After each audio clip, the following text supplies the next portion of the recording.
Hey, we're live on 3 different stations, Noah. What does it feel like to Jesus actually Christ. exist? I never knew what life was until this exact moment. Yeah, well, welcome in, guys. This is the first ever live stream of the Gotham City Rogues podcast. Today, we're going to be talking about the House of the Dragon, episode 1. I'm David Dismulchin. That's Eartha Kitt. We're ready to rock the house.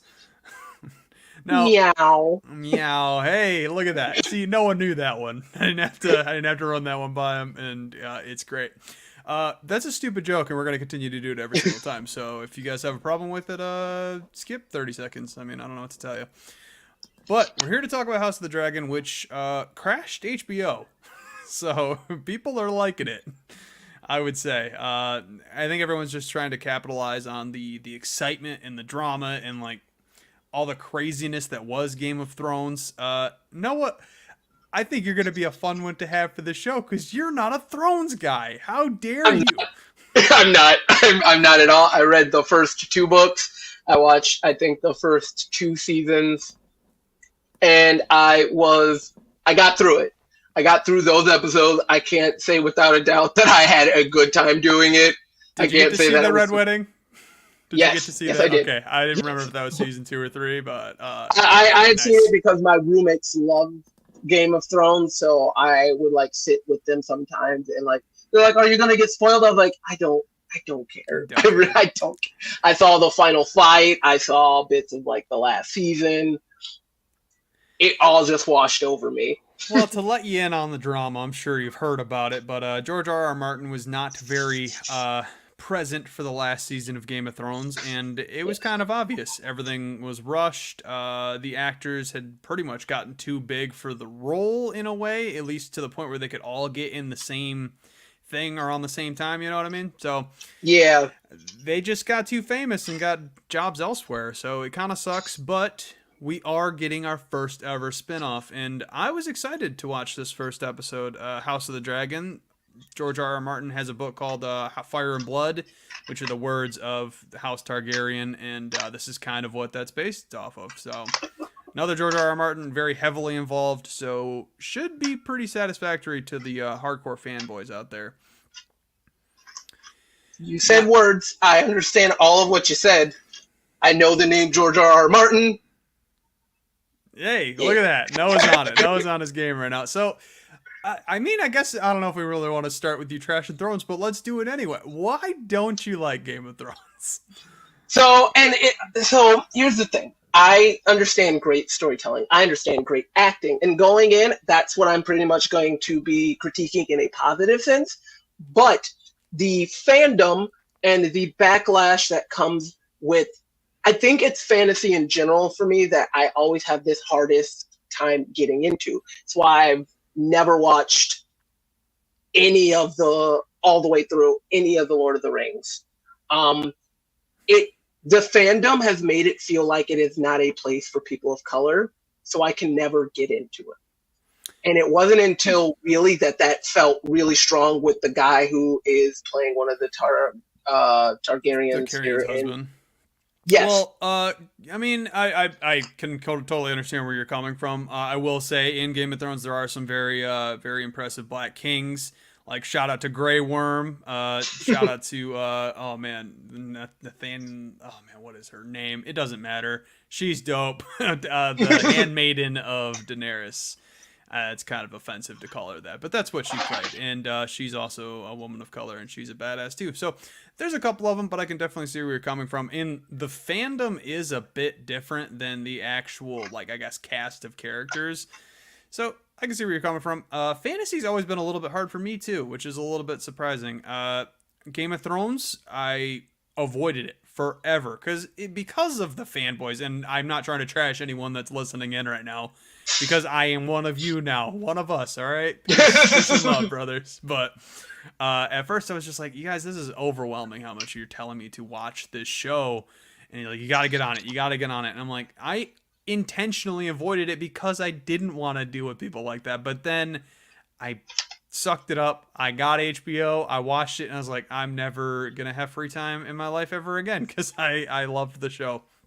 And based on this first episode, I think I'm gonna like this one too. I'm a big Stark, House Stark fan, and we only got to see one glimpse of like an ancestor, and obviously this is our Targaryen show, so they're gonna have to work a little bit harder for me to love the characters as much. But you hit on something. We're gonna jump around a little bit. I took some notes on the plot, but let's talk about casting just in general. I think I don't know if you want to call him the big get, but the one that is most recognizable is our boy Matt Smith, Doctor Who Yes. fame, and of course Morbius. You know how great he is. Yeah, it's Morbin time. It's Morbid time. But yeah, he's great. What did you think of him in this role? It was a little weird seeing him as blonde. I will say that. It was weird seeing him have sex with somebody. I mean, I know he's a That take away your innocence a little bit. You're like, can't believe Doctor Who's banging now here. Yeah, I mean, I've also never watched Doctor Who. No, I'm a weird nerd, but it was weird seeing him play, and a lot of people have like stated like it's weird seeing him play the villain. I saw him play a villain in Morbius, so I wasn't super off kiltered by his portrayal. right. It was intriguing to see a villain that you at times feel compassion for, because I mean, right at the beginning, like, there's the funeral and all that, and he seems to be the one who's openly like not weeping, but he's like, hey, you guys can like, you can feel bad that your mother's passed, you can feel bad that I'm not convinced he's going to be the villain. This is Game of Thrones universe. It's all politic, and I mean, he's very well set up to be. I mean, it felt like I was just watching Game of Thrones Loki in action. That's how I felt for a lot of this. It was like, this is just Loki, isn't it? But it's gonna be cool. I don't know all the other actors and actresses' name, and I'm probably gonna mess up characters' name, but I will do my best because this is a very, there's High Valerian, and this is a whole like nerddom that I love, and I have read all of the books. I mean, they're great, fantastic stuff. There's some stuff left out, so I got a little bit of experience. I haven't finished Fire and Blood, so I don't know what's gonna happen in this show. I'm excited for the Jon Snow spinoff that's gonna be coming later, which is a sequel to the original show. Gonna be a great one. Noah's a little out of his depth. In case you guys didn't know, we're normally a comic book related podcast, but I was like, what, we're gonna switch it up a little bit. But keep me on my toes, damn it, keep me on my toes. Exactly. I think it's just fun to show a little bit of variety in our nerd culture, because based on the title alone and the joke at the beginning, we're hardcore DC fans. I don't know if there's going to be new people tuning in right now. I know we're streaming in a couple different places that have never seen us before, so glad to have you. Hope you have a good time. Let's get into this show. The politics, the landscape, the setting. How did you feel, Noah? Because we start out with a giant dragon, and it was a cool looking dragon.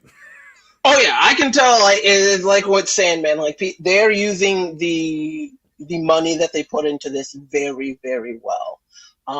The special effects are on point. The dragons are looking cool. I'm excited to see, because this is the time of like different dragons and like what they represent and what they can do and stuff like that. I hope there's not just generic dragon breathe fire.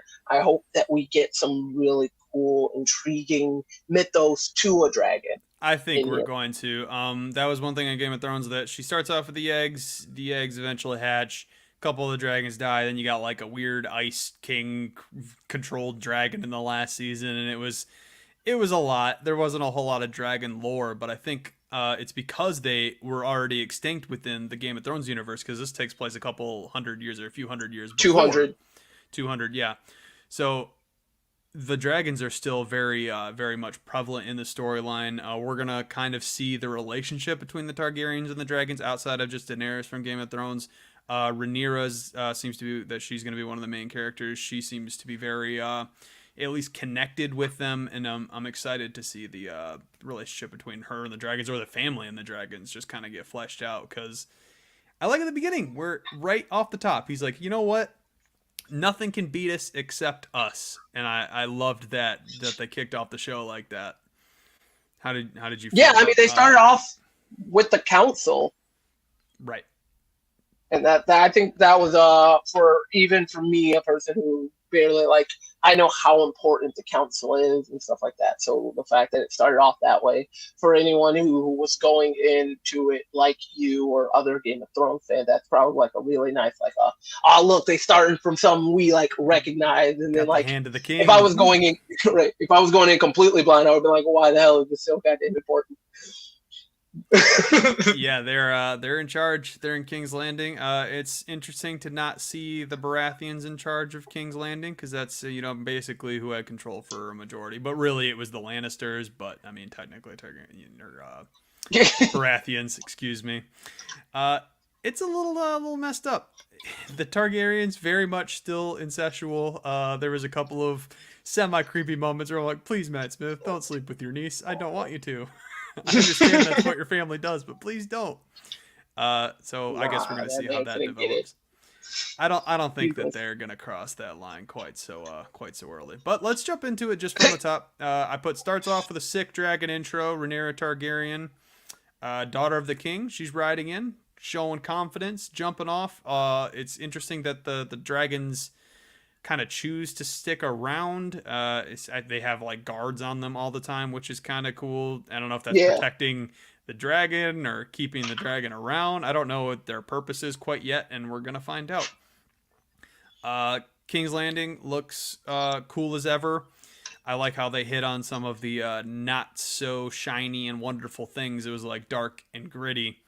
This whole show takes place under the reign of Viserys, which is the father. He was married to Aemma, who has had multiple stillborns and miscarriages, and we're gonna get to her inevitable demise. But you know what I was really the most excited about was just Matt Smith's Daemon Targaryen just rolling in with the City Watch and just cutting dicks off, dismembering people, showing like he's the man. How did you you just got to see all this gore? Did it remind you of The Boys? Because it covered that show. See, so like I mean, The Boys gore I feel like is tenfold way worse. Even for like an HBO show, it felt like I don't want to say the right amount. I was like, all right, yeah, we're seeing violence. And with Game of Thrones, there was violence even in the first 2 seasons. So I wasn't like complete. What I thought was weird was the kind of not immediate, but like it was just kind of like they just strolled in, started cutting off hands and stuff like that. I was like, all right, sure. He was a thief, man. Thieves get their hands cut off. Rapists get their junk cut off. So it's all good things, and respect on that. It was awesome. I enjoyed it. Pretty classic Game of Thrones setting. We're gonna do a tournament. Normally, it's for like a marriage or a coronation or the birth of an heir in this case, and still awesome. It made me want to go back to the Renaissance Festival because I haven't been there in quite a while. They just had one. I know, but I didn't get to. Yeah, I just didn't go. So they have one every year in Michigan, and I just still haven't gone in 5 years. You get upset, and you're like, yeah, but I didn't go, but I'm still mad. I'm a little upset. It's more effort than it's worth right now with the baby, but Renaissance Fair is awesome, and getting to see live jousting. This was a little bit more gory. Cool. No. Yeah, the way that they just kind of again, it reminded me so much of like a hockey game because it was like fun and games. All of a sudden I know they were just like, nope, now we duking it out for no reason. Now people are dying. I was like, you lost, my guy. Like that's what happens sometimes. You fall off. Oops. They're like, nope, you fell off. Boy was not okay with that result, and then just straight murdered a dude by yanking him off his horse and beating his head in. And there's no referees. They just let it happen, and then everyone's like, "Oh, that's wild!" Oh my God. I like this time period just sometimes because I mean the high society type of thing where it's not. I guess I don't know how much different it is from nowadays, but there are people that clearly have a lot of power and money, and then you got the simple people, the normal people, and there's a lot of stuff there now. The king's court that's with him during the jousting. I mean, obviously the knights go up and get the blessing of the princess or whatever female. And they choose, yeah. They choose, yes. And Daemon Targaryen shows that he's totally the guy. Shout out to Agent Ice Tray, my younger brother, who just commented on the stream here. Love that guy. um, I think one thing we want to talk about is, I guess, kind of the intro that the man was dying, the great grandfather, whose name is escaping me right now, but he had two kids, which was Viserys and Viserys' sister, who was also married to the black man that you mentioned before. And she had the right to the throne based on, I guess, birth order, but did not have it because she was a woman. And I guess that was foreshadowing a little bit of what exactly was going to happen later in the episode. So I appreciated that. My comment near the end of this, my note was, "Are we going to get our first queen?" Which is pretty freaking exciting. I mean, I'm really pumped to see what she got. I mean, everybody swore their loyalty to her. So, boom, bam. I don't know how Damon's going to act with that, but we're going to see. Oh, I mean, he out here creeping. He was out here creeping. Oh man, where he went to the whorehouse and he said, what was the baby's name? It doesn't matter. He was king for a day or heir for a day. Yeah, heir for a day. That's so distasteful. I love it. That's so vicious. That was grimy on so many and then the fact that like he got called out for it, I was like, yeah, you better get called out. That was rough, my guy. That was. We just finished covering the Sandman, and that made me feel about the same as when Death took the baby. Death was being nice about it. Yeah, Death was being sweet about it. That was also maybe as I was watching, I might have just kind of like missed it because I know she died during like the birth. Well, that was and then the boy was born, but then the boy stopped crying and stopped breathing, and it was like, what's going on? And then all of a sudden he's bearing both of them. So the main crux of this whole thing is this is during the tournament. The king's off with his wife, and he had the baby's in breech, which for those that don't know means that the head is not facing down, makes the whole birthing process so much worse. And it's hard to handle in modern medicine, let alone this weird back then medieval nonsense. Yeah. So not good. And they were like, we know of a way to save the baby, but we literally have to cut your wife open like a biology frog and extract the baby that way. And homeboy Viserys is like, yeah, I guess. So no loyalty to his do what wife. you gotta do, fam. That was rough, dude. I was like, yeah, because then he just was like holding on to her, and he was like, hey, like, thank you so much for being a good mother. And she was like, what? What are you talking about? Yeah, he barely thought about it. It was, that was crazy. Some other important characters we didn't mention, though. Kristen Cole, he's going to be a big deal. He was the one that was able to dehorse Daemon, and then they got into a fight, and he tuned him up. And it was like, man, this is pretty sick. It gave me, what is Pedro Pascal's character in Game of Thrones? You probably don't know, so I'll think of it later. Oberyn Martell. There we go. I was like, sure. Yes, but it reminded me of him because he's a badass warrior, and I'm really, I don't know. I'm rooting for Kristen Cole already. I don't know why. He just seems like my guy, so. Yeah, but then that's what I've learned. He's your guy. You're rooting for him. Well, that's the problem. I mean, obviously, spoilers for Game of Thrones, but Richard Madden's character, Robb Stark, was my favorite in Game of Thrones, and they kill him in Season 2 at the fucking Red Wedding. It was badass, in all fairness. It was kind of one of the coolest things I've ever seen in a TV show. But I was still bummed about it because that was my favorite character, and he just that was my home just guy. passed away. What were your favorite parts? I'm curious because I know you said you got a little bit bored because this I mean, with the violence and the blood in this one, there's not a whole lot. It's a lot of world building, a lot of plot setting up, which is kind of one of the great things about Game of Thrones is how those things pay off later. But I can understand how the beginning can be a little tedious, and you're kind of just waiting for something really entertaining to happen. But I want to know, what did you like about the show so far? So again, so far everyone's acting has been really intriguing. The person playing Rhaenyra just is giving me young Emilia Clarke vibes. Yeah, that's what they're going for. Right. She's nailing it, bro. Like, she's nailing it. So I'm like, all right, like, I'm liking the acting. I'm intrigued on, like, you know there's going to be a lot of backstabbing and stuff like that. So I'm very intrigued on who's going to side with who. I like the jousting, as violent and random as it was when it would just break out into fist fights. I thought that part was really, really intriguing. But it did feel really slow to me, this beginning episode. I know and I have this with so many first episodes in I was general. just going to say that. I'm pretty sure almost every first episode of every show I've ever seen is the same way, where it's just like, man, this is slow. I get that we have to meet the characters. Well, let's get to something entertaining. And they did try their best. I mean, they did a pretty violent jousting match, and they had the hands cutting off, and a mother and daughter, son dying in childbirth. Like, a lot of things that happened, but it still felt like a first episode.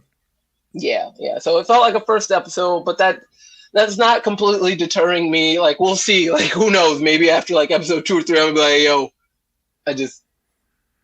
I can't. It's boring. No one might tap out, and that's okay. I can. I'll call up a boy, or maybe we'll just drop the show entirely, and I'll just comment on it in my free time. If you guys want to hear one person rant from me, I will do it. Here, that's what I'll say. If people want me to stay, I will stay, but you have to endure all the shit talking that might come from me. So let us know in the comments, because it will be grimy. I will not hold back. Well, I mean, our audience isn't huge anyway, so are we going to get canceled? Probably not, or maybe our audience will triple, and then they all turn on us because you ruined it, Noah. Just because I'm like, no, fuck this show. Everyone out here white. My homeboy in the back, he was the real one.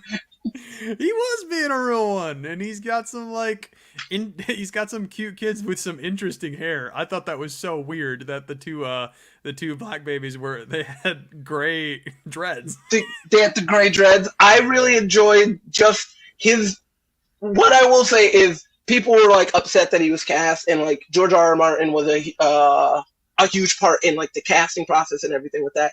But the way that he is playing this character is so nice, because he is like, these white people are crazy. Like,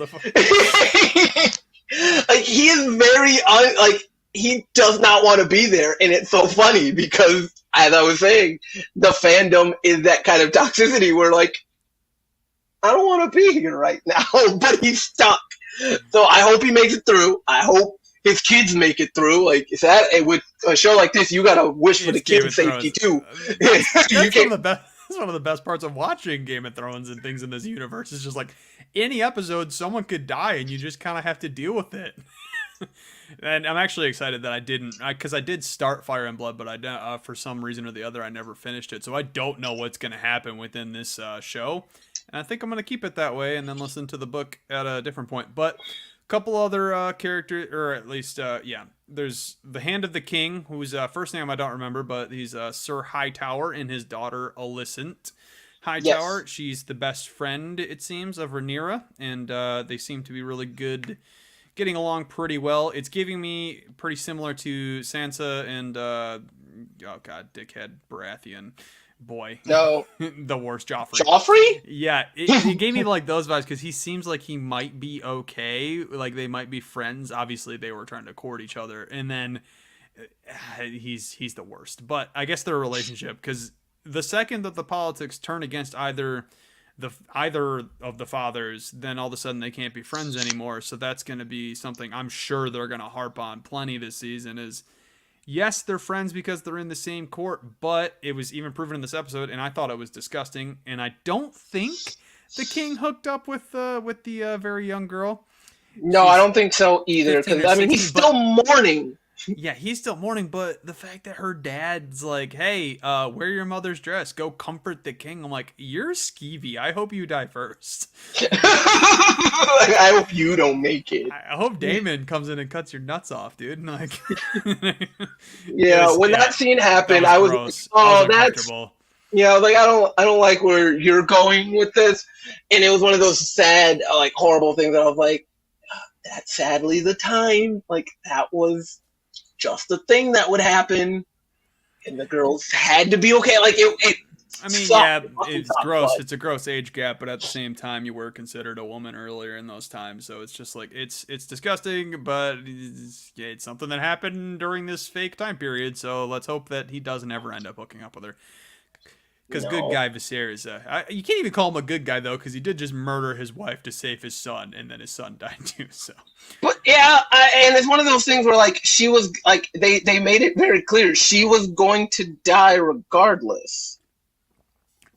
yeah, yeah, because they said it was you could choose one or lose both. So I guess maybe there was a chance that he could have Yeah, done it some way. so But I mean, I think what even helped him make his decision, as disgusting as it is, he also, or Emma had also said that like this is my last one. I've mourned enough dead children. So he's like, okay, well it's all or nothing on this one. So I guess bye bye. yeah, we out here just let's see. So Man, yeah, that was. I mean, it sucks. It really does suck. yeah. Um, but I understand his decision. I might not like agree with it wholeheartedly, but for what was said, hey, you can save one or lose both. Tried to save the one. Yeah, I mean that's the difficult thing is yeah, I mean it doesn't happen very often anymore, but I'm sure it still does happen on occasion, especially in like third world countries, not just in America. It's like yeah, we don't know or have the time or the resources to save both, so you gotta choose. And he was in a terrible position, and he's also the king, so he not only was being a father and a husband, but he's also being the ruler of the kingdom and looking forward, trying to make sure that they're under the rule of his son and hoping to train him up. But he does come to the obviously the son dies, the mother dies. We have an awesome dragon fire cremation. I'm like, that was badass. That was one of the coolest things. I was like, man, that's like a Viking funeral times like 1,000. And you Yeah, just get dragon fire. So that was but pretty then she had to do it because he couldn't get himself to. right to say Dracarys, which was what you Yes. have to tell the dragons to breathe fire. Sweet though. Damon had his terrible scene, obviously, where we already mentioned it, the hair for air for a day, and then his brother calls him to the courtroom, calls him out for being just a shitty sibling, because he's like, all I've ever done is look out for you and get you all these jobs and stuff. Now, I don't know if Damon is really that bad of a guy. Is he thirsty for the throne? Really? I mean, I don't know if he really wants it. Maybe he does. I mean, we're gonna see it all play out. But to me, it felt like he was making those comments with, thinking he was having camaraderie surrounded by his boys and didn't think it was gonna get leaked out. Not saying that that makes it better, but he would never say that to his brother's face. He would never say that to his niece's face. Like I don't think he's as terrible of a person that phrase made him out to be. And the Mm-hmm. king just happened to find out about it, essentially exiles him to go to his disgusting wife, the way he describes her, Damon, and his I believe some other kingdom. I'm forgetting the name of it, but yeah. So he's gone for now. I got a feeling he's gonna steal a dragon or something like Grand Theft Auto style. Just like, all right, well, this is my dragon, and we're gonna have to do some dragon duels later because I believe they said they have 10 dragons under their control, or maybe that was even the beginning, and there's more than that. I don't know, but we're gonna get plenty of dragons. I'm excited for that. I'm excited for the future of this show. I think we got nowhere to go with up. One last comment I said Aegon, which is the old king, the name that I couldn't think of earlier. Mm. His dream was called A Song of Ice and Fire, and I put nice because the Song of Ice and Fire is what George R. R. Martin calls the Game of Thrones series. So it's kind of implying that Aegon was having dreams about Daenerys on the throne later, or whoever on the throne Oh, later. So I was like, that's kind of a cool tie-in. I'm a big fan of that. I'm excited for more stuff. Noah, I know you're not super pumped about this show, but maybe the next episode, which is coming out tonight in about an hour and 10 minutes. So are we late to the game, or are we just on time? And this is going to help you review episode 1 without having to rewatch the entire hour. I guess that's up to you see, guys. But thanks for tuning in. We appreciate you. Noah, anything else you wanted to say to the wonderful people? dragons are dope. Dragons are fucking dope. Why doesn't everything just have dragons?